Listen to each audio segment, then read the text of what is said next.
కవిత అయితే మాత్రం అరెస్ట్ చేసిన తర్వాత కవిత ఇప్పుడే బయటికి రావడం జరిగింది. ప్రస్తుతం మనం విజువల్స్లో చూస్తున్నాం, ఏబిఎన్ ఆంధ్రజ్యోతిలో విజువల్లో చూస్తున్నాం. కవిత కొద్ది నిమిషాల క్రితమే ఆమె అభివాదం చేస్తూ బయటకు వచ్చినటువంటి సందర్భాన్ని మనం చూస్తున్నాం. మరోవైపు కవితను అరెస్ట్ చేస్తున్నట్లు ఇప్పుడే ఈడీ అధికారులు కూడా ప్రకటన చేసినటువంటి పరిస్థితి కనపడుతుంది. పిఎంఎల్ యాక్ట్ కింద కవితను అరెస్ట్ చేస్తున్నట్లు అందులో నోటీసులో కూడా స్పష్టంగా పేర్కొన్నారు.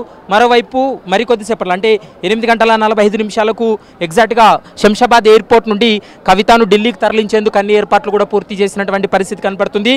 ఇక సెర్చ్ వారెంట్తో పాటు మరోవైపు అరెస్ట్ వారెంట్ను కూడా ఇవ్వడం జరిగింది. కొద్ది నిమిషాల క్రితమే కేటీఆర్ కూడా ఈడీ అధికారులతోటి కొంత వాగ్వాదానికి దిగాడు. ఎందుకంటే ట్రాన్సిట్ వారెంట్ మీద తీసుకెళ్లకుండా డైరెక్ట్గా అరెస్ట్ వారెంట్ ఇచ్చి తీసుకెళ్లడం సరైనటువంటి అంశం కాదు అంటూ కూడా అక్కడ జేడీగా ఉన్నటువంటి అధికారితోటి జేడీ భాను ప్రియా మీనా తోటి కొంత వాగ్వాదాన్ని కూడా దిగినటువంటి పరిస్థితి అయితే స్పష్టంగా కనపడుతుంది. శంషాబాద్ ఎయిర్పోర్ట్కు తరలించేందుకు ఇప్పటికే 4 వాహనాలను కూడా సిద్ధం చేశారు. మనం ఒకసారి ఎక్స్క్లూజివ్గా విజువల్ చూస్తున్నాం. ఇప్పటికే మాజీ మంత్రి కేటీఆర్, హరీష్ రావుతో పాటు ప్రశాంత్ రెడ్డి, మరోవైపు తలసాని శ్రీనివాస్ యాదవ్ కూడా కవితతో మాట్లాడుతున్నటువంటి విజువల్స్ కూడా మనం చూస్తున్నాము. ఇప్పటికే 10 మంది అధికారులు ఢిల్లీ నుంచి వచ్చినటువంటి